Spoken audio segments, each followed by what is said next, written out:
Nous sommes parés pour la critique de Punisher One Last Kill.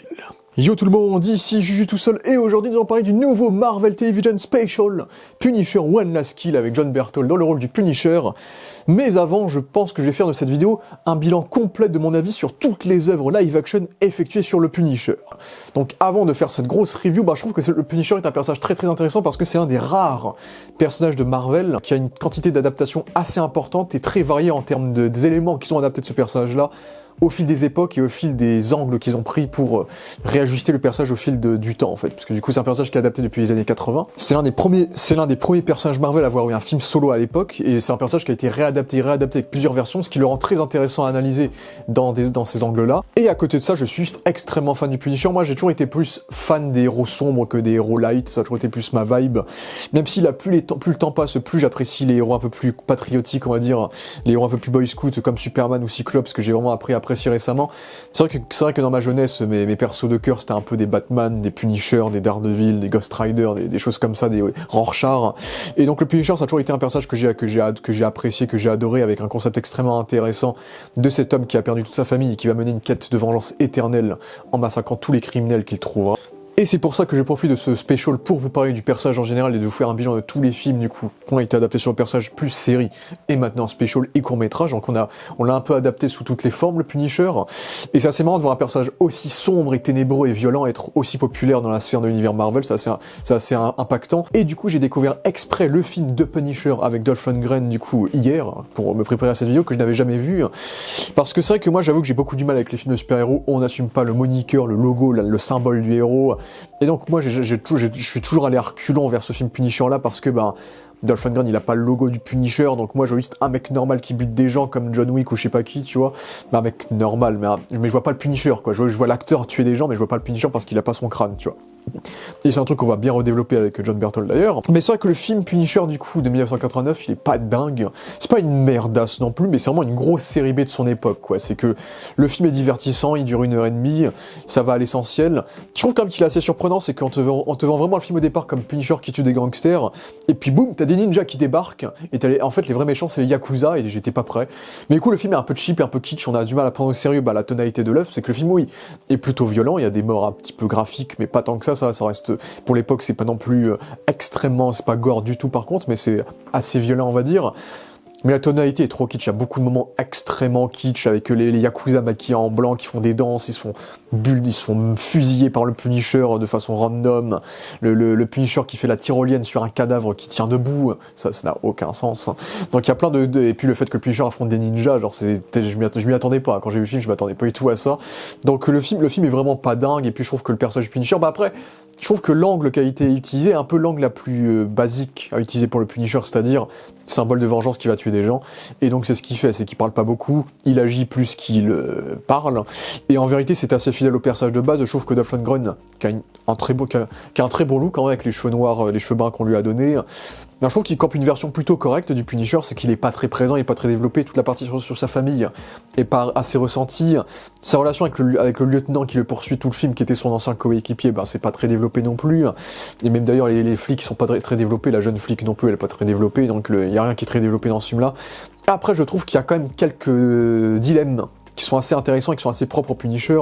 Le Punisher qui doit sauver des enfants. Bon, je trouve que ça m'a un peu rappelé le Mad Max 3, en mode ça part en Batman et Robin, t'as le Punisher qui conduit un bus scolaire, je trouve que c'est quand même assez kitsch. Mais c'est un peu dans l'esprit du personnage qui a perdu ses enfants. Mais j'aime beaucoup par contre, j'aime beaucoup le DM de fin, où il s'allie avec un gangster qui le libère pour qu'il puisse sauver son fils au gangster.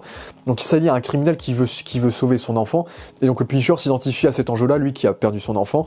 Il va devoir s'allier avec ce qu'il massacre. Donc je trouve que c'est assez intéressant comme dilemme. Et le dilemme de fin, je le trouve aussi assez intéressant. Bon, extrêmement basique, pas très finaux. Mais tout le délire du Punisher qui tue le père devant le fils, et le fils qui maintenant récupère tout l'héritage du père qui était un gangster et qui va peut-être devenir un gangster par la suite.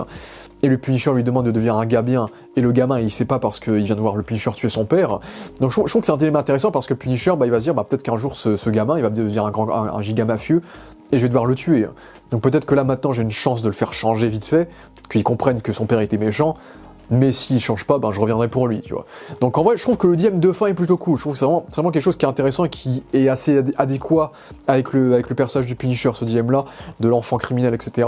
Après, Le film est pas très sombre, je trouve le film est quand même très très comique, ça se bat dans un cirque à un moment donné, c'est un film un peu à la Kill Bill à la fin, et visuellement c'est pas oufissime, bon il y a quelques plans sympathiques, c'est de la pellicule, donc c'est vrai qu'il y a quand même une belle patine, mais je dis ça de tous les films des années 80, même les mauvais, donc ça c'est quelque chose que je peux pas changer. Gros actionneur avec des one-liners de partout lâchés par le personnage de Dolph Lundgren qui du coup il a perdu sa famille, il est dark, mais parfois il est drôle parce qu'il a son petit sidekick SDF qui est rigolo et qui est un peu en mode théâtreux à la Ben Kingsley dans Iron Man 3 et Wonder Man. Et à chaque fois qu'il bute un mec, il lâche une grosse phrase années 80 bien badass, donc le film est pas ouf. Le film est sympathique, ça se regarde. Si vous voulez tenter l'expérience, je peux vous le recommander. C'est dispo sur YouTube, hein, si vous voulez. Après, oui. À part l'idée que je vous ai développée, je trouve que le film est assez divertissant, il y a quand même pas mal d'action, ça peut vous faire apprécier. Après, l'action est pas extraordinaire, la mise en scène est assez basique, et l'acting est pas fou non plus, les méchants sont pas foufou, rien n'est très développé.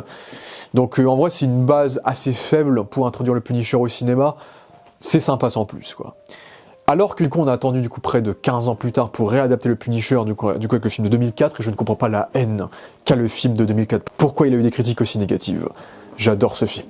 J'ai grandi avec ce film, je suis tellement fan du Punisher de 2004, je prends mon pied devant, j'adore le voir et le revoir. Après c'est un peu un film bonbon, c'est un film avec lequel j'ai grandi de ma jeunesse, quoi. Je le mate depuis que je suis gamin. Il faut se poser des questions sur mes parents. Mais après, le film est pas très violent. Je trouve que c'est aussi ça qui est bien dans ce film-là. Mais j'adore ce film-là parce que je trouve que le film est bien. Même là je l'ai revu il y a un an pour être sûr que j'étais pas pris par ma jeunesse, mon enfance, ma nostalgie. Et je trouve le film bien déjà. Maintenant, en ayant grandi, je savais pas qu'il y a des acteurs aussi connus dans le film. C'est aussi ça, c'est que... Et genre, quand j'ai revu le film, j'ai été choqué de voir que le daron de Frank Castle, c'était Roy Scheider, le héros des Dents de la Mer. J'ai fait, mais d'où il a accepté un si petit rôle, Roy Scheider? C'est n'importe quoi. T'as Laura Harring qui joue la femme de John Travolta, du coup, Howard Saint, qui était l'héroïne avec Naomi Watts de Mulholland Drive. Tu as aussi l'acteur Will Patton, que j'ai vu dans plein de séries depuis. Donc le casting du film est en fait assez impressionnant. J'avais jamais fait gaffe, après il faut le dire, elle était pas comme ça dans les X-Men, mais j'avais jamais fait gaffe que la voisine de Frank Castle c'était Rebecca Romijn, du coup celle qui jouait et qui va jouer cette année Mystique du coup dans les X-Men et dans Avengers Doomsday. Donc ça je l'avais pas reconnu. Et même son autre voisin avec des piercings, c'est Ben Forster qui a joué lui aussi dans les X-Men, il avait joué Angel dans X-Men 3 et qui est devenu un acteur plutôt populaire depuis.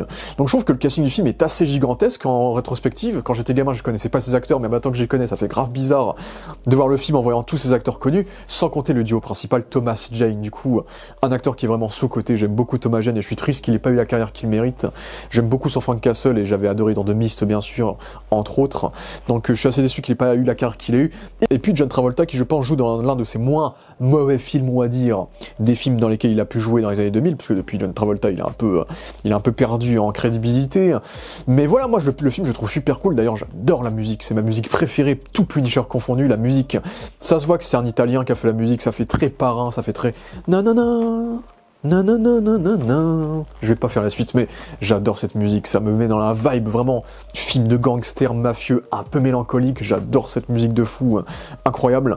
Et je trouve que Thomas Jane, surtout en ayant revu le film, j'aime beaucoup son Punisher. Bon, on est beaucoup plus proche de Dolph Lundgren et de la version Ultimate du Punisher, où là du coup c'est un ex-flic et pas un ex-militaire du coup. Mais ça change pas le fait que j'aime beaucoup les séquences et j'aime beaucoup le fait que le film soit pas très violent. C'est que le film en fait suggère plus qu'il ne demande, c'est que la mort de la famille, en plus je pense, c'est que par exemple la mort de la famille, on est certainement sur la mort de la famille la plus grave de toutes les itérations du personnage, c'est que là il a pas perdu que sa femme et son fils, et il a perdu aussi toute sa famille, son père, sa grand-mère, sa machin, et il était en vacances avec toute sa famille globale, ils ont massacré tout le monde. Et pourtant le film n'est pas très gore, c'est que la famille, tu as cette scène où ils sont écrasés par la voiture et on les voit tomber avant de voir l'action de se faire écraser. On comprend ce qui se passe, et puis plan d'après, tu vois Frank qui voit les cadavres de sa famille au loin sur le pont, quoi. Et c'est pas violent, c'est pas gore, on n'est pas dans l'outrance, mais tu ressens le poids directement. Je trouve que la mise en scène est plutôt... Bon, elle est pas oufissime la mise en scène, mais je trouve qu'elle marche plutôt bien dans ce côté-là. Et je trouve que toute la mort de la famille fonctionne super bien. On comprend totalement la dramaturgie du personnage directement, qui a tout perdu d'un coup, et qui pourtant va quand même garder une forme de vengeance froide. Il va rester calme, et du coup on va avoir le droit à des séquences propres dans des comics, c'est que le film s'inspire pas mal des comics pour le coup, et assez fidèle. Genre je pense notamment à la séquence de torture du gars, de l'informateur qui va l'aider durant tout le film, avec de la glace, où le mec il pense qu'il est en train de se faire brûler à chaque fois que le Punisher le touche, alors qu'en fait c'était juste une glace, qui a un truc qui vient des comics, alors ce personnage là vient des comics aussi, mais du coup cette scène m'a toujours fait kiffer, et j'adore le fait que la première fois qu'on voit le Punisher avec son logo, on le met en scène de façon western, c'est qu'on le filme uniquement en plan buste durant toute la séquence, et c'est que à la fin quand il est en mode western face aux deux gangsters devant lui, que là, on voit enfin son crâne, et j'adore les mises en scène de cette scène, où là, il fait exploser l'argent des criminels à tous les New-Yorkais, mais j'adore la vibe western qu'ils ont mis avec, du coup, cette fusillade à ce... Mais j'adore toute la vibe western qu'ils ont mis avec cette espèce de duel, triuel, je sais pas comment dire, parce qu'il y a deux mecs contre un mec, donc je sais pas comment on appellerait ça. Mais il y a ce côté western que j'aime beaucoup, j'adore le criminel qui joue de la guitare pour le menacer de mort, et la scène d'après, il va essayer de le buter. Je trouve qu'il y a des séquences qui font très western country, que j'aime beaucoup, et qui jouent dans le côté sobre, dans le côté calme, dans le côté gangster un peu adulte et assez sobre, que j'aime beaucoup, et j'adore cette partie-là du film. Et j'adore le concept, du coup, de se servir, du coup, du Punisher, comme un homme qui a perdu sa famille, et à côté son antagoniste, lui, va lui-même autodétruire sa propre famille, ce qui va créer le contraste entre les deux. C'est que tout part du fait que Howard Saint, du coup, perd son fils à cause de Frank Castle, du coup, avant qu'il soit le Punisher, d'ailleurs, c'était durant une mission de policière, et c'est à partir de là que, quand le Punisher va devenir le Punisher, il va tout faire, il va saboter toute la vie de Howard Saint pour faire en sorte que Howard Saint tue lui-même toute sa famille, il va tuer son meilleur ami, il va tuer sa femme, et son deuxième fils va mourir en partie à cause de lui.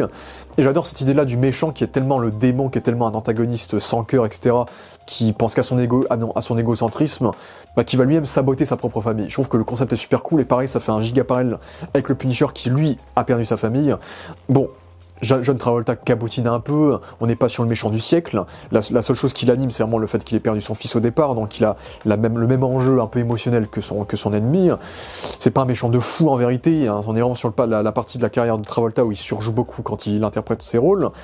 Mais je trouve que le méchant marche plutôt bien, c'était un trope des années 2000 ça, le héros qui marque son logo en feu à la fin, pour montrer qu'il était là, genre, et là t'as cette scène que j'ai toujours surkiffé, où pareil la confrontation c'est vraiment western, les deux face à face, qui va tirer en premier, le Punisher tire, puis il accroche Howard Saint sur la voiture, il roule sur la voiture, il fait exploser, il a placé 500 dynamites sur toutes les voitures, et du coup ça forme le crâne en feu du Punisher, mais... ce film me fait kiffer, je m'en bats les couilles. Je m'en fous de ce que les gens disent, ce film me fait kiffer sa race. Puis j'aime beaucoup les affiches et j'aime beaucoup le look aussi assez sobre, c'est qu'il a juste un t-shirt ou un gilet avec la longue veste, il aura farm dans tous les plans Thomas Jane Punisher. En vrai, je trouve qu'il s'inspire beaucoup plus des versions du Punisher un peu plus beau gosse qu'on dessine dans les comics, plus dans les comics modernes. Il me fait un peu plus penser à ces versions-là, et un petit peu aux dessins de couverture du Punisher de Garth Ennis, donc les dessins de couverture qui sont vraiment extraordinaires aussi, que j'adore de fou, où vraiment il a ce côté sobre avec le t-shirt, la longue veste, etc., que j'aime beaucoup. Et je trouve et comme j'ai dit, j'adore sa voix, je le trouve très très sobre. Mais c'est vraiment un Punisher comics accurate dans le sens où c'est un Punisher qui est volatile, qui est calme, qui est froid, qui fait tout dans le calcul, et on sent que c'est un stratège. Et c'est vraiment le type de Punisher que j'aime, et je trouve que Thomas Jane est vraiment excellent dans cette interprétation-là. Et en plus, du coup, comme je vous voulais, le film s'inspire beaucoup du coup du Punisher de Garth Ennis, du coup Welcome Back Frank, puisque du coup le personnage de Howard Saint est en partie inspiré du personnage de Magnucci. On va en parler elle aussi de Magnucci, dans le sens où dans les comics, c'est elle qui perd ses gosses, et c'est elle qui va tenter de tuer le Punisher pour ça. Là, on a un peu mélangé les deux, c'est que Howard Saint, là, il a tué la famille de Frank, et du coup, il est un petit peu inspiré du personnage de Bruno Costa, qui est l'homme qui a tué la famille de Frank dans les comics. Du coup, c'est un peu un personnage original. D'ailleurs, il y a un jeu vidéo qui suit ce film-là, où Thomas Jane fait la voix, où tu as le fils, du coup, de Howard Saint qui devient Jigsaw, et qui a survécu à l'explosion. Si jamais ça vous intéresse, bon, c'est pas vraiment canon, mais ça existe, si jamais. Et je trouve que le film maîtrise aussi super bien les passages humoristiques, c'est que j'adore le passage avec le russe. En plus j'ai lu le comics après du coup, mais ils ont super bien adapté le passage du comics avec le russe, c'est qu'ils ont du t-shirt blanc aux voisins qui interviennent dans le combat, et dans le côté ironique où le Punisher se fait marave par le russe. Bon, ils ont fait l'inverse des comics, et dans les comics le russe c'est un gros bavard qui ferme jamais sa gueule. Là ils ont pris un bodybuilder qui est super silencieux, qui dit pas un mot de la scène et qui défonce le Punisher. Et l'ironie est créée du coup par le chant d'opéra qu'on a en musique de fond durant cette séquence qui marche super bien, où du coup Frank se fait casser la gueule, il en peut plus, il est en train de crever, et il utilise tous les ustensiles qu'il peut pour essayer de battre le russe, et à la fin il réussit enfin à le battre. Mais pourquoi je trouve que c'était une super adaptation du russe et de cette séquence iconique des comics avec le russe du coup. Et puis ils ont super bien adapté les voisins du coup du Punisher, donc le mec un petit peu le mec en surpoids, le mec en piercing, et du coup le personnage féminin, qui sont les mêmes voisins qu'il a dans les comics de Garth Ennis, qui du coup on adapte tout ce passage au Punisher, vit dans un appartement avec ses voisins qui vont essayer de lui parler et de s'attacher à lui, etc. Et je crois qu'il y a la même page aussi de cover où du coup il leur donne de l'argent à la fin. Bon, il y a juste Rebecca Robbins qui n'a pas exactement le même physique que la voisine des comics, mais là je pense qu'ils voulaient vraiment créer un parallèle où elle est jolie, et puis physiquement elle ressemble un peu à la femme de Frank, et du coup c'est un peu le personnage qui aurait pu représenter cette forme d'espoir de peut-être revivre une nouvelle vie de romantique que Frank ne va pas accepter parce qu'il va accepter sa quête de vengeance et partir devenir le Punisher avec ce plan final sur le pont de Brooklyn ou de je sais plus où il est en mode je suis le Punisher et le film se finit. Bref, j'adore ce film, je comprends pas la haine, je kiffe trop ce film. C'est peut-être le cœur qui parle, mais voilà, je pense que j'en ai trop parlé déjà. Et donc voilà, mais malheureusement ce film n'a pas eu de suite. Et cette suite s'est reconvertie du coup au film Punisher Warzone avec Ray Stevenson, paix à son âme du coup. Ray Stevenson qui était un acteur que j'aime beaucoup et qui souvent améliorait les œuvres dans lesquelles il était. Je pense notamment à la série Ahsoka qui sans lui était vraiment pas dingue. Mais Ray Stevenson, pareil, il campe un excellent Punisher. Et pareil, Punisher Warzone, j'ai découvert il y a 2-3 ans. J'avais maté des scènes et des images, mais quand j'étais gamin, j'avais jamais osé le regarder parce que bah frère, tu vois Jigsaw quand t'as 8 ans, frère, jamais tu regardes le film, tu vois. Jigsaw il est traumatisant, il est beaucoup trop flippant, tu vois. Donc mais du coup, j'ai vu le film pour de vrai, dans son entièreté, il y a 2-3 ans, et j'ai pris mon pied. Je trouve le film super cool, pour des raisons totalement différentes au film précédent. Pour le coup, c'est une interprétation totalement différente du Punisher, qui est beaucoup plus proche de la version d'origine, donc années 70-80, où vraiment je trouve que Ray Stevenson, c'est vraiment l'acteur qui correspond le plus physiquement au Punisher de tous les acteurs qu'on a vus pour l'instant. C'est que je pense que Ray Stevenson, il ressemble vraiment au Punisher des années 80, avec ses cheveux complètement platinés, bien coiffés à l'arrière, sa mâchoire carrée, son côté Terminator militaire, bien équipé. C'est quasiment le seul Punisher qui a pas de longue veste d'ailleurs dans les adaptations, qui a pas de veste tout court. Donc là il ressemble encore plus au Punisher d'origine, qui avait pas de veste et qui avait juste le logo et son costume militaire. Et je trouve que du coup Ray Stevenson il campe un super Punisher. Et c'est certainement l'œuvre Punisher la plus fidèle aux comics qu'on aura de tous les temps, je pense, hein, parce que je pense pas que la suite sera du même acabit. Mais pour le coup c'est un film qui rend énormément hommage aux comics Punisher, notamment aux comics Punisher Warzone, que le film adapte en partie, avec cette zone de guerre que Frank va causer notamment en disfigurant du coup Billy Russo. Bon, dans ce film ils ont encore plus italianisé son nom, ils l'ont appelé Russotti, joué par Dominic West qui cabotine de fou. Ça se voit qu'il s'est beaucoup inspiré du Joker de Jack Nicholson parce qu'il y a un peu le même délire de la défiguration, de lui qui va reprendre les rênes criminelles et qui va péter un plomb et qui est un petit peu timbré dans sa tête. Donc mais je trouve c'est marrant quand tu prends pas le film au sérieux, ça va. C'est que je trouve que son Jigsaw fonctionne très très bien, c'est vraiment le Jigsaw des comics pour le coup. C'est que là ils se sont pas du tout retenus sur la défiguration, ils ont vraiment fait la défiguration des comics, vraiment il est horrible à regarder, et je trouve que pour le coup le Jigsaw il est vraiment assez réussi, il cabotine de fou, c'est pas un méchant subtil, mais dans son cabotinage on assume encore plus le côté série B que ce personnage là est censé retranscrire, à l'opposé du Punisher de Ray Stevenson qui est vraiment le Punisher le plus proche d'un Punisher définitif. C'est que c'est un Punisher qui est Punisher depuis plusieurs années, qui est complètement à fond dans son combat, il a quasiment tous les éléments des comics, c'est-à-dire sa tenue militaire, sa base, son look, Micro qui l'assiste en tant que sidekick. Bon, même si Micro fait pas beaucoup de trucs dans le film, c'est assez dommage, mais pareil, l'acteur de Micro, c'est l'acteur qui est connu pour Jurassic World. Bah, pareil, l'acteur est super bien choisi, il ressemble vraiment au Micro des comics. Dommage qu'on ne l'utilise pas tant que ça, le personnage, je trouve. Et du coup, c'est un personnage qui est complètement froid de l'intérieur, qui ne vit que pour sa guerre et sa vengeance. Et du coup, j'aime beaucoup le fait qu'on soit sur un Punisher complètement froid, robotique. Et on lui trouve quand même un enjeu émotionnel, parce que sinon le personnage serait pas intéressant à développer dans le film, quoi. C'est que ce film, c'est un gros prétexte pour faire des grosses scènes d'action bien gore, bien série B, où pour le coup, il y a des hémoglobines, il y a du sang, il y a des décapitations, c'est violent de fou. Mais c'est vraiment violent style cartoon, c'est la série B, où vraiment on exagère à fond la violence, c'est vraiment l'opposé du Punisher de 2004. Mais du coup, j'aime beaucoup l'enjeu qu'ils ont donné avec le fait que le Punisher va tuer sans faire exprès un agent du FBI qui était un indique dans le gang de Jigsaw, du coup. Et du coup, durant tout le film, il va essayer de se faire pardonner pour avoir du coup rendu sa fille et sa femme veuve et orpheline, du coup, parce que du coup le Punisher du coup est devenu ce qu'il combattait. C'est que lui il bat le crime parce qu'on a tué sa famille, et lui-même a tué le père d'une famille. Il a tué un homme bien, et lui-même est devenu ce qu'il combattait. Du coup, durant tout le film, le Punisher essaye de se faire pardonner, il donne de l'argent à la famille, et il accepte de prendre sa retraite parce qu'il est devenu ce qu'il détestait, et il se voit comme une nuisance. Il devient un criminel dans un sens. Donc je trouve que c'est un enjeu qui est super intéressant pour le Punisher, et je trouve que Ray Stevenson le joue assez bien. C'est que Ray Stevenson, il est très doux, il a un côté assez teddy bear, et j'aime beaucoup les séquences où justement on prend la fille en otage, et du coup t'as le Punisher qui la garde avec elle dans sa base, et la mère le pardonne, etc. Je trouve ça très touchant. Je trouve que Ray Stevenson il a vraiment ce regard touchant quand il parle à la fille, c'est que c'est devenu un gros monstre bodybuilder, mais il y a ce côté nounours, un peu ce côté doudou, où vraiment il aime beaucoup la fille, il lui prête les jouets de sa fille à lui. Je trouve que c'est ce qu'il faut faire avec le Punisher. Pour moi, c'est le Punisher, faut pas exagérer avec ses émotions, c'est plus intéressant quand il est plus subtil, quand tu as vraiment cette coquille militaire complètement froide. qui a quand même des traces d'émotion en lui, qui ne peut s'empêcher quand même de ressentir des choses dans son environnement, quoi. Et je trouve que c'est quelque chose qui est parfaitement adapté à ce film-là. Et puis les scènes d'action déchirent de fou, hein, c'est une dinguerie. Rien que la scène de départ où il va massacrer tous les gangsters, qui m'a beaucoup fait penser à la séquence de Batman Year One, où pareil, Batman va éteindre la lumière, il va l'allumer pour menacer tous les gangsters qui sont assis sur la table du repas. À la différence que Punisher, lui, va tous les massacrer. Donc, mais j'aime beaucoup cette séquence-là. Puis toutes ces scènes d'action sont super cool. La séquence où il tue un Jamaïcain avec un bazooka, je fais mais putain, dinguerie quoi. Mais bon, j'ai eu un peu du mal avec le dire du frère de Jigsaw, qui est une espèce de mec un peu cannibale, un peu bizarre. Je crois qu'il a un petit peu inspiré du personnage de Nicky Cavella, qui est un autre antagoniste de l'univers de Punisher. Mais du coup, ça j'avais peut-être un petit peu du mal. Mais je trouve que visuellement, le film est magnifique. J'adore les visuels du film. Comme c'est une série B, on assume à fond les couleurs. Il y a des néons partout. Il y a des néons partout, c'est abusé comme il y a des néons partout, mais j'adore. Après, le truc, c'est que moi-même, quand je fais des films, je me sers énormément de ma LED, comme je m'en sers là d'ailleurs, pour faire la photographie, pour faire la lumière, pour créer des designs assez esthétisés, contrastés, parce que j'ai pas de moyens, j'ai pas assez de moyens, j'ai pas le budget d'un grand film pour faire une photographie incroyable ou des visuels de fou.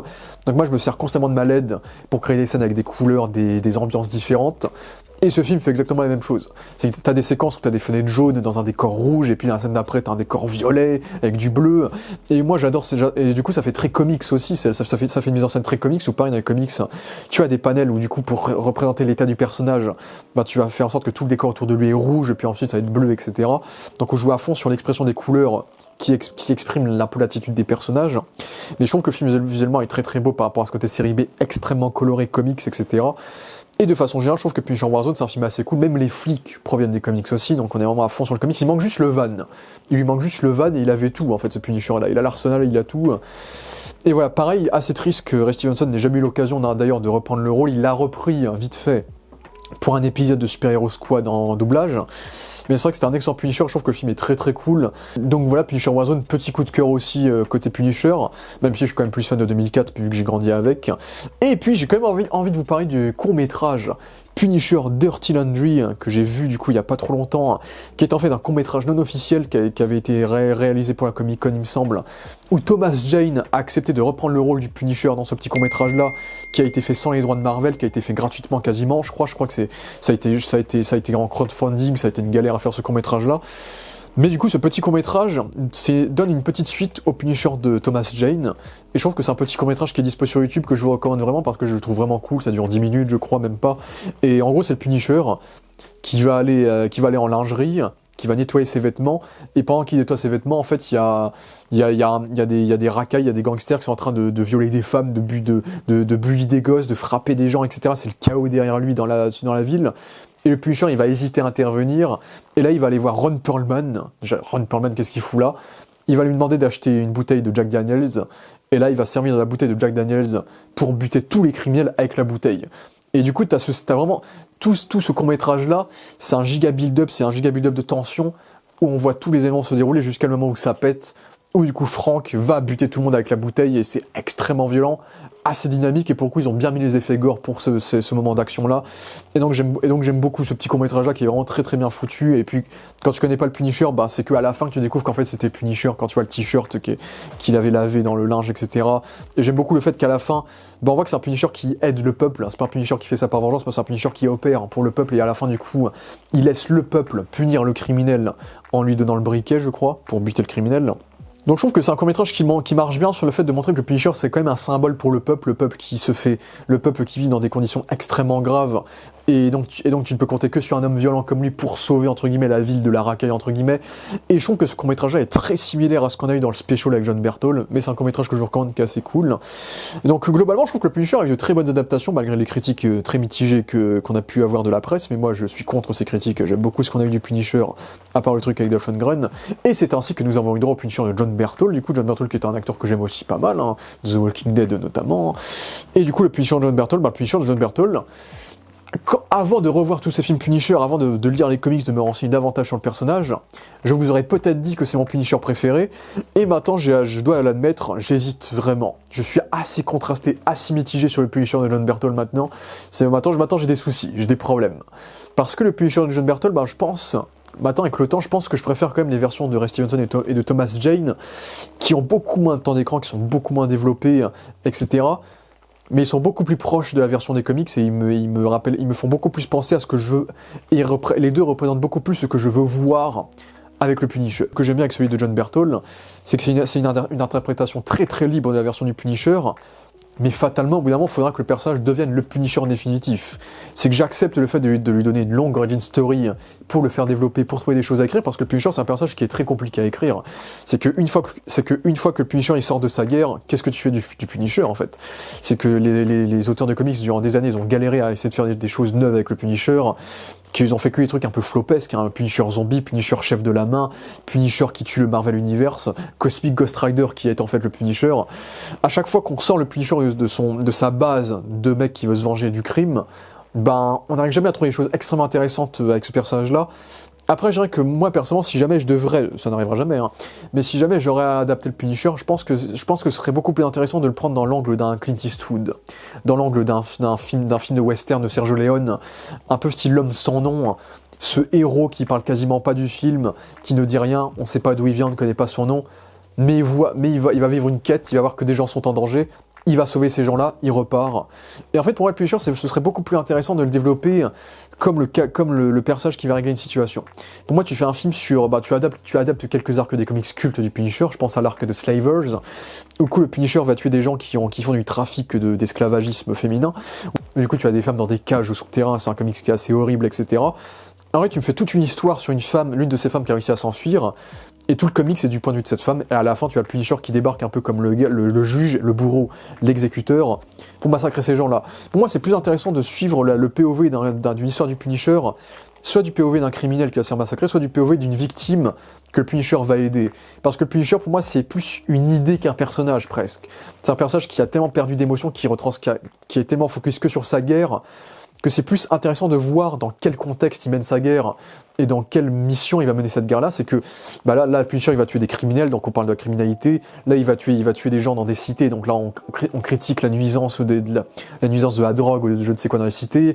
Là, on parle de l'esclavagisme, là on parle du PTSD, là on parle des tueurs en série qui tuent des gens que le Punisher a tués. C'est un personnage qui est intéressant quand on le confond à des thématiques. Et lui est juste là pour mettre un terme à ces thématiques-là. Mais je pense que c'est plus intéressant de développer les Punishers d'un point de vue extérieur. Parce que déjà, ça l'iconise davantage, ça le déshumanise davantage, et ça crée ce côté idéal davantage. C'est que le Punisher, tu dois le mettre dans une situation sans espoir, où tu dois ressentir, je dis ça comme ça, tu dois ressentir de l'envie, de la jouissance de voir ce mec-là tuer les pires humains possibles, en fait. Et c'est ça qui est intéressant. Et le truc avec le Punisher de John Berthold, c'est qu'on est aux antipodes de ça. C'est que beaucoup de gens l'ont dit, mais je pense que la version la plus proche de ce qu'on a eu du Punisher des comics avec John Berthold, paradoxalement, c'est la première fois qu'on le voit dans la saison 2 de Daredevil. C'est que la saison 2 de Daredevil, ils ont fait super bien le travail, j'en avais déjà parlé dans la vidéo sur Daredevil, mais toute la manière dont ils vont iconiser dans le premier épisode de la saison 2, où t'as la mafia irlandaise, les Kitchen-Irish, qui sont aussi des ennemis du Punisher des comics, qui sont massacrés durant tout l'épisode. Tout le monde est persuadé que c'est une armée qui a buté ces gens-là. Puis tu vois tous les cadavres qu'il a sur son passage. Et c'est que à la fin de l'épisode que tu vois qu'en fait tout ça c'est un homme qui l'a fait. Et là, tu vois son visage, c'est John Berthold, c'est Frank Castle. Et ça, c'était vraiment, je pense, cet épisode-là, c'est la quintessence de ce qu'est le Punisher. C'est une idée. L'idée, c'est un monstre qu'on ne voit pas. Et à la fin, tu vois que c'était qu'un homme qui a fait ça, qui a tout perdu, et ça marche super bien. Et ensuite, tu humanises le personnage, et ensuite, tu as tous les épisodes qui marchaient super bien. Bien sûr, où il confronte son idéal de la justice avec Daredevil dans l'épisode 3, qui est un truc aussi du comics Punisher de Garth Ennis qu'ils ont super bien adapté. Et ensuite, l'épisode 4 aussi que j'avais adoré, où du coup, il affronte Finn Cooley. Donc Finn Cooley aussi, qui est un ennemi des Kitchen-Irish aussi, des comics. Bon, dommage qu'ils aient pas fait la gueule qu'il y a dans les comics, où il a le visage défiguré, etc. Mais pareil, là pareil, j'avais adoré le parallèle qu'ils avaient fait entre le Punisher, lui, qui a perdu toute sa famille, et Finn Cooley qui lui a perdu son fils à cause du Punisher, mais lui il s'en fout qu'il ait tué son fils, lui il veut prendre en otage le Punisher. Donc tu vois vraiment les deux pères opposés entre le père qui était Frank Castle et le père qui est Finn Cooley. Donc là aussi il y avait un parallèle qui était intéressant entre ces deux personnages-là. Et là c'était vraiment un Punisher que j'aimais bien parce que c'est un Punisher qui était plutôt sobre, qui disait très peu de mots et qui agissait. Tu as la séquence avec le mec qui enregistre des vidéos de pédophilie. Tu vois l'expression de John Berthold, il ferme le magasin à clé. Et il prend une batte et il tabasse le gars sans rien dire, tu vois. Et ça c'est un Punisher que j'aime, tu vois. Tout le moment où il est assis sur le manège, on voit juste son regard plein d'émotions, qui pense à sa famille. c'est sobre, c'est subtil, mais on comprend d'où il vient. Et le passage où il est en larmes, où il fait son monologue de 10 minutes incroyable, en face d'un Daredevil qui pleure, et lui qui est en train de parler de comment il a perdu sa fille, de la dernière journée qu'il a vécue avec elle, etc. C'était extrêmement touchant. Et ensuite, tu avais toute la partie procès qui était intéressante, où là, on va développer sa relation avec Karen Page, qui est probablement l'une des idées originales les plus réussies de l'univers Marvel Netflix, cette relation avec une Karen Page qui balance entre sa relation avec Daredevil et sa relation avec le Punisher, où elle ne peut pas s'empêcher de respecter les deux points de vue, entre guillemets. C'est intéressant, et puis tu as tout le passage de la prison où il rencontre le Caïd, où le Caïd va se servir de lui pour massacrer tous les gangsters de New York. Comme ça, une fois que le Caïd reviendra, il n'y aura que lui. C'était une idée incroyable, et le crossover avec lui et le Caïd et la scène d'action de la prison est devenu iconique. Et au final, c'est plus la saison avance, plus le Punisher de John Berthold devient ce qu'il est encore aujourd'hui, c'est-à-dire un Punisher très Wolverine. Je trouve que John Berthold aurait fait un fantastique Wolverine. Je trouve que physiquement, ça aurait fait nickel, il est pas très grand, etc. Et en vrai, il y a un côté très Wolverine, c'est qu'il gueule beaucoup, il a une rage, il a un côté presque bestial, sauvage, dans la façon dont il tue les gens. Et le truc, c'est que le Punisher, c'est censé être un personnage froid. C'est un personnage qui est mort de l'intérieur, qui a pas d'émotion, c'est une vengeance froide, pas sauvage. Après, comme le Punisher de John Berthold, c'est un jeune Punisher qui est en quête de vengeance encore, bah ça me dérange pas qu'il soit comme ça dans cette saison-là, et ça me dérange pas qu'il le soit aussi dans la série Netflix. Après, le truc qu'on va dire sur le Punisher de John Berthold, c'est qu'il tourne constamment en rond. C'est il a le même arc narratif depuis 10 ans. Et ça gonfle un peu. C'est ça mon problème avec le Punisher de John Berthold. C'est que son Punisher, c'est constamment ça, c'est que dans cette saison 2 de Daredevil, à la fin, il tue l'homme responsable de la mort de sa famille, donc le colonel. Donc là, il trouve l'arsenal, il va rendre une dernière fois visite à la maison de sa famille, il va créer son logo du Punisher là-bas en s'inspirant de la balle qui s'était prise durant le massacre de sa famille. D'ailleurs, j'aime beaucoup le fait qu'on ne montre jamais le massacre de sa famille, que ce soit dans Daredevil ou que ce soit dans sa série, c'est qu'on a toujours des flashbacks de lui avant le massacre, mais jamais du massacre. Donc j'ai beaucoup le fait que le massacre soit jamais montré, ça rend le truc encore plus fort parce qu'on arrive à l'interpréter de notre manière, justement, ça c'est cool. Mais du coup, la fin de la saison 2 de Daredevil pour le Punisher, c'est clairement, ok, j'ai tué l'homme qui a tué ma famille, maintenant je fais péter la maison de ma famille, je fais table rase de ma famille, et maintenant je ne deviens que le Punisher, avec son minigun super badass qu'il n'utilisera jamais en 10 ans de Punisher. Ça m'a toujours dérangé, mais en vrai, on s'en fout. Et ensuite, on a sa série à lui, que j'aime bien en principe, où là tu démarres la série. En fait, il a pas fini de se venger de sa famille. Intro de la série, il est en train de buter les gens qui ont tué sa famille. Après, moi, j'aime beaucoup l'intro parce qu'on voit vraiment le Punisher faire du Punisher, buter des gens avec son van, buter des gens en sniper dans les parties latino des États-Unis, étrangler le gars, et le gars, la dernière chose qu'il voit, c'est le logo du Punisher, etc. Donc moi, j'aime beaucoup l'intro de la série, je la regarde assez souvent. Je pense que c'est ma partie préférée de la saison 1. Et ensuite, il prend sa retraite. C'est qu'en fait, c'est un Punisher. Ce Punisher-là n'est le Punisher que quand il s'agit de venger la mort de sa famille. Sinon, il prend sa retraite. Et ça me gonfle. Saison 1, je me plains pas trop parce que c'est encore on va dire, ok, Daredevil, ça te disait que c'est bon, c'était Punisher. La saison 1, ils te disent non, on va développer plus. Ok, admettons, saison 1, ça me dérange pas. On peut encore raconter des choses avec le personnage. Et puis je me rappelle encore de l'épisode 1 où il bosse dans son truc de maçonnerie, de construction, avec sa grosse barbe. On voit qu'il est traumatisé, qu'il fait des cauchemars, c'est super bien fait. Et à la fin de l'épisode, il massacre tout le monde. Cet épisode-là était cool. Et ensuite, tu as Micro qui s'ajoute dans l'équation et qui va l'obliger à revenir dans l'intrigue. Et ça marche bien. Mais le Punisher, il porte son costume, il ne reportera pas son crâne avant l'épisode 11 et 13. En 13 épisodes de série, il ne porte son costume que dans 3 épisodes. Déjà, ça me dérange. Ça, c'était vraiment le truc de Netflix où les héros ne portaient soit pas leur costume, soit qu'à la fin. Et ça, moi, j'avoue, personnellement, moi, en tant que fan de comics, moi, quand je vois John Berthold se battre sans son costume de Punisher, j'ai du mal à voir le Punisher, je vois juste John Berthold se battre, en fait. Moi, le Punisher, j'ai besoin du symbole du Punisher pour me dire que c'est le Punisher, quoi. Et ça, j'avoue que c'est quelque chose qui me dérange beaucoup. En saison 1, à la limite, ça va parce que je trouve que la saison est très réussie et je la trouve vraiment bonne, cette saison. Et je trouve que c'est très neuf aussi, c'est que par rapport à toutes les histoires du Punisher qui sont très axées criminalité, cette saison-là va beaucoup plus traiter du passé de Frank Castle, du coup on va étendre la vengeance de Frank. C'est que du coup dans cette saison, il va bien sûr redevenir le Punisher parce qu'il va découvrir qu'en fait il n'avait pas vengé toute sa famille, parce qu'il découvre qu'en fait Rollins était encore en vie, parce qu'il découvre que son meilleur pote Billy Russo, son frère d'armes, a participé au meurtre aussi. Et donc en fait cette saison-là c'est une extension de Daredevil où en fait merde, j'ai pas fini de venger ma famille, donc je vais redevenir le Punisher pour les venger. Et ce qui est intéressant c'est que du coup cette saison-là va beaucoup plus développer le background militaire du Punisher, ça me faille, etc. Avec un superbe épisode flashback en plan séquence où il massacre du coup les terroristes qu'il doit abattre.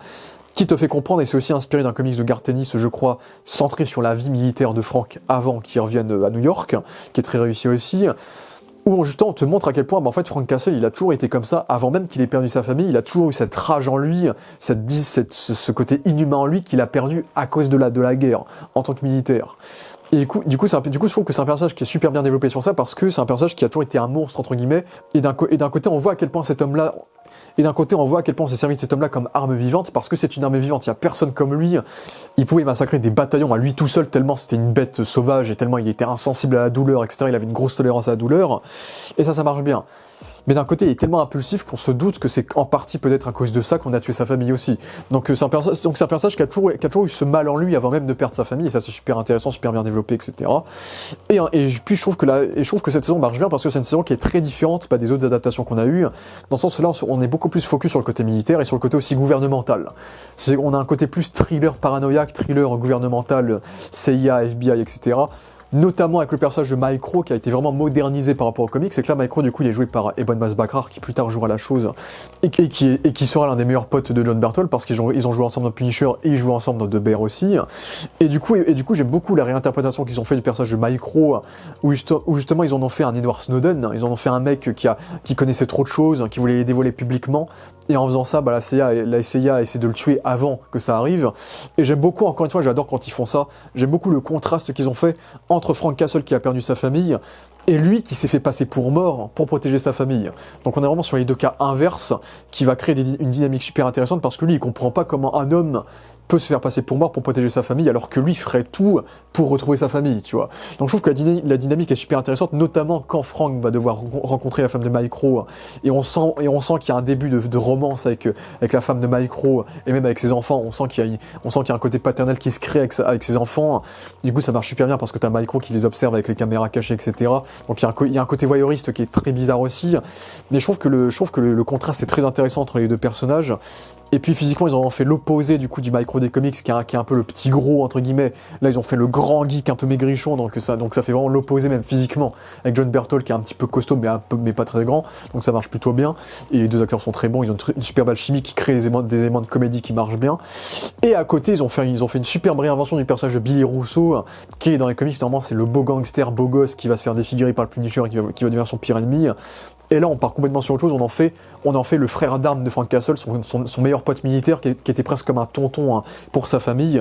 Et ce mec-là a réussi à se servir de son charisme et de son background militaire pour devenir un businessman, en créant du coup ce business militaire où il va former des jeunes militaires à se rétablir, etc., ce qui est assez intéressant. Et du coup, on pense que c'est un homme bien, jusqu'à qu'on découvre qu'en fait, il a participé au meurtre de la famille de Frank, et on découvre qu'en fait, c'est le gouvernement corrompu qui lui a donné cette belle vie, pour couvrir toutes les choses qu'il a faites, quoi. Et en fait, on découvre que c'est un giga mercenaire qui tue des gens avec des couteaux, etc. Et en fait, c'est un giga badass. Et du coup, t'as toute la séquence où le Punisher découvre que que son frère l'a trahi. Et ensuite, tu as la confrontation finale qui est incroyable. Les 3 derniers épisodes de cette saison sont excellents. Toute la séquence en mode Rambo où t'as les agents qui vont essayer de buter le Punisher dans sa base, et lui il les tue tous un par un à la Rambo Commando, ça marche très très bien. Puis l'épisode 12 où il est en train de se faire torturer à mort par Rollins. Bon, Rollins aussi, personnage des comics du Punisher Max, donc les Punishers très adaptés CIA, FBI. Où là, par ils ont fait l'œil défiguré qu'il a dans les comics, mais après, je crois qu'il est assez différent des comics. Où justement, il a un côté charmeur qui est beaucoup plus proche du personnage de Billy Russo d'ailleurs. Voilà, où t'as cette séquence de torture où t'as le Punisher qui veut mourir limite, qui voit sa femme en vision, et à la fin, il accepte qu'il doit rester en vie pour continuer sa quête, et il tue Rollins. C'est la séquence extrêmement violente, mais très jouissive quand tu vois comment il le démonte. Et puis la séquence de combat finale qui se déroule du coup là où tout a commencé, du coup dans le parc d'attractions où sa famille est morte, où du coup tu vois cette confrontation finale entre le Punisher et Billy, où du coup Frank défigure Billy à la fin, et tu te dis putain, Jigsaw arrive, c'est dingue, j'ai trop hâte de voir Jigsaw là en saison 2. Et tu avais des personnages en dehors de ça qui étaient très cool, c'est qu'on a Karen qui revient, qu'on redéveloppe par rapport à Frank, et ça marcherait très bien. Tu avais un autre antagoniste qui s'appelait Lewis, qui était ce jeune militaire qui est revenu du front et qui a un giga PTSD, Et en fait, durant toute la série, on va voir que son PTSD va se déconstruire parce que son père en a rien à foutre de lui, parce que t'as un ancien vétéran qui lui a menti depuis le début. Et du coup, il a tellement été mal pris en charge par la société américaine qu'en fait, il va commencer à devenir un terroriste. Et je trouve que c'est une super façon de voir une version de ce que Frank aurait pu devenir. Est-ce que Frank est comme ce terroriste ou pas du tout? C'est encore une fois, il y a une confrontation très intéressante entre deux militaires qui se servent de leur PTSD pour effectuer des méthodes de violence. Et ça, c'est assez intéressant aussi, notamment aux États-Unis. C'est quelque chose qui est très propre aux États-Unis aussi, ce type de cas. Mais du coup, c'était un arc qui était assez bien traité. Tu avais le personnage de Curtis qui était un peu la balance morale de Frank, son ex-ami militaire qui a perdu une jambe et qui est devenu un coach du coup de bien-être pour des anciens vétérans. Et du coup, ça marchait super bien aussi. C'était un personnage qui était très très cool, Curtis aussi. Et le personnage de Dina Madani, donc c'est cet agent du FBI dont le frère s'est fait tuer par les opérations de Rollins et Billy Russo, qui va tomber amoureuse de Billy Russo sans savoir que c'est lui qui a peut-être fait tuer son partenaire, fait tuer son frère, etc. Le fait que Frank Castle ait tué son frère, du coup il y a une dynamique où je me lie avec le mec qui a tué mon frère, etc. Donc c'est là qu'on va à quel point Frank Castle il était pas parfait non plus. Et donc c'était aussi un personnage qui était assez intéressant par rapport aux éléments dans lesquels elle est confrontée aussi. Et puis cette saison 1 avait de très bonnes séquences d'action, de très bonnes séquences de façon générale. Je pense toujours à la séquence de la forêt où le Punisher va buter tout le monde en mode Rambo, et ça marche super bien. Après, comme j'ai dit, ce qui me dérangeait, c'est que j'aime beaucoup la vibe de cette saison 1, qui est très militaire, très FBI gouvernemental. Après, c'est vrai que le Punisher, toute ta saison, soit tu le vois en forêt, soit tu le vois en mode espion, porter des masques noirs, etc., en mode incognito. Et il faut attendre que la fin pour qu'il soit le Punisher et qu'il accepte son iconographie, en fait. C'est que le Punisher, c'est un mec qui est discret, certes, mais c'est aussi un personnage qui veut se faire voir parce qu'il veut que les criminels se rappellent de son symbole avant qu'il meure, quoi. Pour qu'ils sachent par qui il s'est fait tuer, par quelle idée ils se sont fait tuer, quoi. Mais du coup, c'est vrai que j'avais un peu de mal quand même de me taper plein d'épisodes où le mec il est pas en costume. Et j'ai l'impression de regarder un Jason Bourne un peu, cette saison-là est très Jason Bourne, on va dire. Mais je trouve que les personnages, l'intrigue et la finalité est tellement bien écrite que je trouve que cette saison 1 du Punisher était vraiment une réussite malgré tout. Là où la saison 2 m'a quand même beaucoup plus déçu. La saison 2 pourquoi est beaucoup moins bonne. Pour moi elle est quand même correcte, il y a des très bons points, mais il y a beaucoup de mauvais points, notamment Jigsaw, putain de merde. Jigsaw, frère, le personnage de Billy Russo il était super cool dans la saison 1, c'est un personnage détestable, super badass, le véritable équivalent physique du Punisher en termes de combat. Et là, le mec, il s'est fait défigurer. Tu t'attends à voir le Jigsaw des comics. Et comme on a pris Ben Barnes, qui est le beau gosse de Narnia, évidemment, faut pas trop le défigurer quand même. Faut pas qu'il soit tout moche comme dans les comics. Vous savez, les opérations en 2020, maintenant, on opère mieux les visages des gens. On s'en fout, on veut Jigsaw. Et en fait, non, il y a juste 2-3 cicatrices un peu comme ça, et tu dis, putain, le mec, il s'en est bien sorti quand même. Et écoute, Jigsaw, je trouve qu'il y a des choses intéressantes avec son personnage. Déjà, pour se faire pardonner par le fait qu'il ait pas trop cicatrisé le visage, il lui en fait un petit masque thérapeutique qui est plutôt stylé, qui marche bien. J'aime beaucoup l'idée, c'est le fait que maintenant c'est lui qui a un PTSD, c'est que à la manière des militaires, lui il a un PTSD, mais pas un PTSD par rapport à son passif militaire, mais un PTSD par rapport au fait que le Punisher l'ait défiguré, par rapport au fait qu'il a une amnésie à cause de ça. Du coup, il a exactement le même ressenti de vengeance qu'avait Frank quand Frank a appris qu'il avait participé à la mort de sa famille. Donc je trouve que ça fait un contraste où Jigsaw revient un peu l'intrigue qu'avait Frank Castle de vengeance, où il sait pas pourquoi Frank l'a défiguré, le fait qu'il a un PTSD, qu'il soit traumatisé, et que sa mémoire soit fractionnée comme un puzzle, c'est aussi ça l'idée qu'il voulait faire. Après, ça c'était intéressant, et j'adore les séquences où il confronte Frank Castle, il se voit pas beaucoup dans cette saison, mais la séquence en pleine rue de New York, où tu as le Punisher qui sort son logo en mode Rosso, et t'as Billy qui est complètement perdu, qui sort le minigun pour essayer de massacrer le Punisher. Et puis tout l'épisode qui était excellent, où j'aime beaucoup le chara-design des hommes de main de Jigsaw, qui sont du coup des anciens militaires, bon on reste sur les militaires quand même, où du coup ils ont tous des masques noirs et blancs. Du coup tu as toute cette séquence où le Punisher est pris au piège par Jigsaw, il se fait massacrer, et ensuite la séquence d'action était super cool, super violente. Et puis à la fin Jigsaw va faire croire au Punisher qu'il a tué des femmes innocentes sans le vouloir. Et donc ça va contrebalancer le dilemme moral du Punisher, ce qui est très intéressant. Ce qui est assez intéressant, un petit peu comme ce qu'on a eu dans Punisher Warzone. En vrai, dommage que le Punisher n'ait pas tué les femmes, dommage que c'était faux. Ça aurait pu être, je pense que moralement, ça aurait pu être plus intéressant pour vraiment confronter la morale de Frank Castle. Mais en dehors de ça, quelle giga déception, Jigsaw. C'est Jigsaw, j'ai détesté tout le délire. Ils ont voulu faire un deal à la Joker Harley Quinn, où tu as sa thérapeute qui va tomber amoureuse de lui, et en fait sa thérapeute c'est un peu une psychopathe, et du coup elle va l'aider durant toute la saison, et du coup on va avoir cette romance giga bizarre, où comme le mec il est pas trop défiguré, il reste beau gosse, ils vont être éperdument amoureux et tout, et cette intrigue était interminable, elle était horriblement longue et chiante, était tellement inintéressante, et Jigsaw, quand tu nous fais Jigsaw, déjà tu veux le voir plus défiguré, mais tu veux le voir faire des trucs de gangster, quoi, de gangster, de mafieux. Et là, tu nous fais ça en plein milieu, ça gâche tout. Et pareil, j'ai pas du tout aimé sa fin. Je trouve ça assez décevant. C'est que oui, il voulait pas faire comme le combat final de la saison 1. Mais le voir mourir de façon pathétique, il se fait tirer dessus par Madani, sa copine finit paralysée, et durant tout l'épisode, il est en train de perdre tout son sang, il est en train de se faire abandonner par tout le monde. Et c'est que à la fin que Frank débarque et le tue comme ça. Il fait putain, Après j'aime bien sa fin parce que t'as Jigsaw qui essaye de s'excuser auprès de Frank, et Frank en a rien à foutre, il le tue, tu vois. Donc ça c'était plutôt drôle. Mais je trouve ça dommage qu'on n'ait jamais eu de véritable confrontation entre Billy et le Punisher à la fin, et qu'il soit vraiment mort comme une merde, et qu'on ait fait cette relation amoureuse qui a vraiment tout gâché pour moi dans le personnage. C'était assez décevant. Et aussi parce que en fait, Jigsaw dans cette saison, c'est pas l'intrigue principale, c'est l'intrigue secondaire. C'est aussi ça le truc. C'est du coup, on a une nouvelle intrigue dans cette saison qui, je trouve, démarre plutôt bien. C'est que bon, le Punisher reprend sa retraite. C'est que là, il s'est vengé de sa famille, donc il reprend sa retraite. Et j'ai quand même bien aimé parce que j'ai bien aimé l'idée de voir le Punisher essayer de vivre comme un gars normal. Il est parti à l'ouest des États-Unis, il croise une belle femme, il tombe amoureux d'elle. Et en plus, il a un fils, et du coup, le Punisher voit limite une potentielle famille en cette femme et ce fils-là. Il voit un peu le potentiel d'une vie normale en lui, en fait. Et donc ça, je trouve que c'est super intéressant, ça marche super bien, et c'est assez attachant en début de saison 2. Et puis là, il tombe sur cette gamine, Amy, du coup, qui a des problèmes. Ce problème qui va mener à l'arrivée de mercenaires qui vont essayer de la tuer.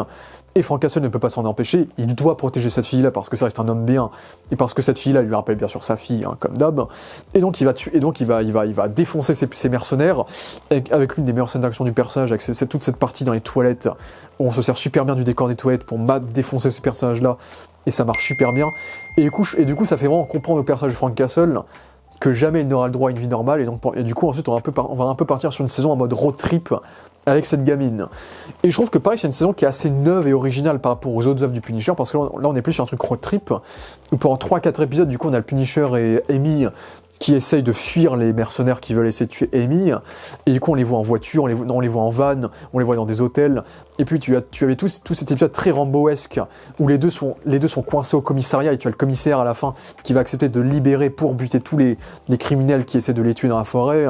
Donc t'avais ce côté un peu road trip Last of Us, un peu que j'aimais bien, qui crée une vibe assez intéressante. Surtout que Amy, c'est un personnage qui n'aime pas Frank Castle, va s'enfuir à chaque opportunité, il y a un côté humoristique qui marche assez bien. Et puis ensuite il retourne à New York dès l'épisode 4 ou 5. Et là la saison, je trouve, devient moins bien parce qu'il y a l'arc de Jigsaw qui est assez raté à côté. Et parce que t'as le Punisher qui doit gérer deux intrigues en même temps, dans une intrigue qui le concerne pas du tout. Et je trouve que l'intrigue avec Amy, je trouve que le personnage de Amy est l'un des points forts de cette saison 2. C'est que là, on a fait Micro en saison 1, maintenant on fait Amy qui est dans les comics, est une gamine que Punisher a aidé vite fait, mais elle est pas aussi importante que ça dans les comics. Mais du coup, Amy, qui est d'ailleurs la fille de l'acteur Shea Wiggum, d'ailleurs, qui est un très bon acteur d'ailleurs, aussi, du coup, ça va créer une relation qui marche très très bien, où du coup, le Punisher du coup, Frank va montrer à Amy que tuer c'est mal, que c'est pas bien de jouer avec une arme, etc. Et des moments, il va péter des plombs contre elle, il va être plus attaché à elle, etc. Donc c'est très intéressant. Jusqu'à la fin de la saison, où elle l'a fait partir, où le Punisher lui dit au revoir, il l'a fait partir pour une vie meilleure, parce qu'il sait que jamais lui pourra lui donner cette vie meilleure, donc ça c'est assez propre au Punisher. Mais du coup, il y avait toute cette intrigue avec cette espèce de groupe chrétiens extrémistes qui veulent essayer de tuer la gamine parce qu'elle a des photos de pédophilie du fils de ces mafieux-là. J'ai trouvé ça pas intéressant du tout, ça m'a pas beaucoup diverti, et en plus on te ramène Curtis et Madani qui sont pas très concernés par cette intrigue là, et du coup je trouve que dans cette saison Curtis et Madani on sait pas trop quoi en faire. Madani qui retrouve Jigsaw, mais je trouve que pareil c'est pas très intéressant, on s'ennuie un peu, et c'est assez lent et c'est assez peu intéressant. Et d'ailleurs l'une des mafieuses, la femme du mafieux, c'est l'actrice qui joue la Martha Kent dans Smallville d'ailleurs, donc j'ai trouvé ça cool. Mais en dehors de ça, cette intrigue là m'a vraiment ennuyé. Le seul truc que je ressens vraiment de positif, c'est le méchant de cette intrigue-là, l'antagoniste de cette saison 2, qui est donc John Pilgrim, alias le Ménonite, qui est aussi un méchant des comics qui est assez intéressant. Je pense qu'ils l'ont un peu mélangé avec le Ménonite, parce qu'il y a ce délire des comics où le Ménonite, c'est un mercenaire qui est engagé pour tuer le Punisher, dont la femme est malade et qui a une famille, etc. Et je pense qu'ils sont inspirés du côté catholique du personnage de Diaoli, qui est un personnage qui veut devenir un justicier comme les Punisher, sauf que c'est un espèce de satanique un peu bizarre. Et je pense qu'ils ont un peu mélangé ces personnages-là pour créer ce personnage. Mais moi j'aime beaucoup, ce méchant je le trouve un peu sous-exploité, mais je trouve que c'est un super méchant. Et c'est assez dommage qu'on l'ait pas vu tant que ça, parce que c'est vraiment un mercenaire qui a vraiment du flow avec son chapeau, son habit de pasteur. Le fait que ce soit un ancien tueur néo-nazi qui s'est reconverti à la foi, et du coup tu as ces gangsters, tu as ces espèces de mafieux extrémistes qui vont se servir de sa foi pour le réengager en tant que mercenaire pour tuer Frank Castle et cette gamine. Je trouve l'intrigue super intéressante parce que c'est un personnage qui a déjà retrouvé qui a trouvé le pardon en Dieu, et qui malgré tout va quand même devoir tuer des gens pour Dieu a priori, parce qu'il le fait pour des gens qui sont dans des grandes valeurs catholiques. Donc c'est un personnage qui est manipulé constamment, et c'est un personnage qui fait ça parce que sa femme est malade et parce que ses enfants sont tenus en otage par ses patrons. Du coup c'est un personnage qui se sent obligé de tuer cette gamine, parce que sinon ses patrons vont tuer ses enfants. Du coup c'est un personnage qui a encore une fois créé un miroir avec le Punisher qui est super intéressant, parce que du coup tu as le Punisher qui a perdu sa famille, et tu as lui qui fait ça pour sa famille.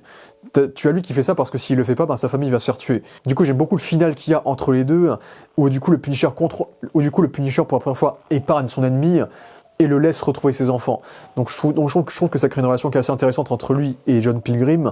Et j'aimais bien ces scènes d'action. Il y avait cette scène d'action qui était giga violente, où le mec, ça se voit qu'il se faisait péter des mâchoires, il avait une dent coincée sur la tête. Il y avait cette scène d'action super violente où il se fait défoncer par les gangsters, mais il arrive à tous les tuer. Cette scène d'action-là, c'était l'un des moments qui m'avait le plus marqué de cette saison 2.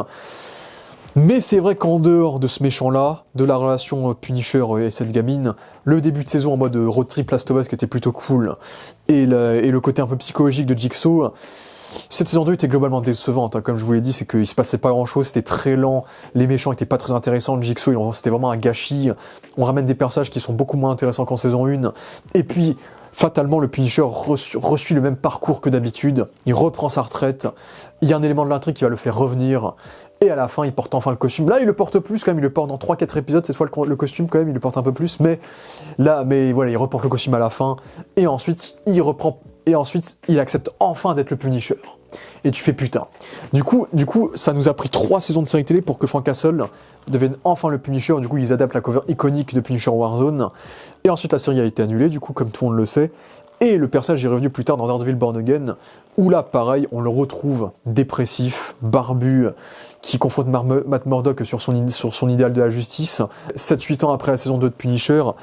A priori, dans Daredevil Born Again, Frank Castle est toujours le Punisher, il n'a pas pris sa retraite depuis la fin de Punisher saison 2, donc on est un peu plus sur le Punisher des comics qui a été le Punisher durant plusieurs années, et qui s'est laissé se faire consumer par sa rage et par sa vengeance. Mais c'est vrai que j'étais quand même assez déçu du traitement de Frank Castle dans Born Again, parce que, on se souvient, j'aime beaucoup la dynamique qu'il y a entre Daredevil et le Punisher, ça marche toujours bien, et c'est super bien traité comme d'habitude. La dynamique qu'il a avec Karen, où le mec il s'est rasé juste pour Karen, on sent qu'il est amoureux de Karen, mais il veut pas que Karen soit consumée par sa vengeance à lui, donc il veut pas faire tuer Karen, etc. Donc ça marche bien. Mais comme je l'avais dit dans ma critique de Daredevil, j'ai détesté sa scène d'action avec Daredevil, où lui on le filme en mode sadique, où il tue tout le monde en slow motion, en mode giga violent. Moi j'avais pas du tout aimé cette scène d'action là, où on te montrait le Punisher comme un giga sadique, alors que pour moi le Punisher c'est pas un sadique. Le Punisher c'est un personnage objectif neutre, il tue parce qu'il faut tuer. C'est pas Homelander, tu vois. C'est pas un mec qui adore tuer pour le plaisir, tu vois. Et dans cette scène d'action là, je trouvais que ça faisait anti-Punisher. Tu vois, le Punisher, il va faire ce qui est le plus efficace pour tuer quelqu'un. Il va pas commencer à égorger des gens, à étriper un mec parce qu'il a le temps de le faire. J'avais vraiment du mal avec cette scène d'action-là. Et j'avais détesté le délire de lui qui part tout seul, essayer de buter la milice qui a volé son logo, et il va essayer de tous les tuer alors que jamais il va y arriver. Et bien sûr, il y arrive pas. Pour moi, ça, c'était tellement mal écrit, parce que le Punisher, c'est un militaire, c'est un stratège, c'est un tacticien. Le mec, il va jamais partir en mission sans avoir un plan derrière. Et là, comme une grosse bébête sauvage qui gueule, il va foncer buter des gens de la milice et il va se faire battre par la milice. J'avais trouvé ça complètement con et c'était tellement anti-Punisher. Et je pense que c'est l'un des aspects qui me dérange un petit peu avec le Punisher de John Berthold. C'est que dans Daredevil, et dans la saison 2 de Daredevil et dans les saisons de Punisher, il avait ce côté tacticien, militaire, stratège, machin, un peu froid, même s'il restait quand même traumatisé. Mais je trouve qu'au fil du temps, ils l'ont trop animalisé. Ils l'ont transformé en Wolverine. C'est à chaque fois, il va pousser des gros cris avant de buter des gens. Il va vraiment prendre plaisir à les buter des fois. Il va partir tête baissée comme un mec un peu con, hein, sans penser à un plan. et même la confrontation avec ses fans, c'est quand même ça c'est une intrigue qui est super intéressante avec le Punisher. C'est tous ces flics corrompus qui vont voler son logo et prétendent faire la même chose que lui, tellement ils sont inspirés par lui, quoi. Et là, tu as le Punisher qui est bâillonné devant tous ces fans de lui qui ont volé son insigne, et au lieu de sortir des répliques super bien écrites des comics, où le Punisher va parler comme un mec normal, le Punisher, il va parler avec un vocabulaire extrêmement faible en mode « Ouais, vous savez pas que ce que j'ai vécu, vous êtes des clowns, vous êtes des connards, je vais vous pisser dessus. » Genre, ils l'ont rendu trop bourrin, le Punisher. Et ça me dérange. Ils l'ont rendu beaucoup trop bourrin. Pour moi, le Punisher, il est intelligent quand même. C'est un militaire, il a quand même un certain vocabulaire, il est stratège, etc. Je trouve que dans Born Again, je trouve que dans les Netflix, ça allait encore, mais là, je trouve qu'ils l'ont rendu beaucoup trop bourrin dans Daredevil Born Again.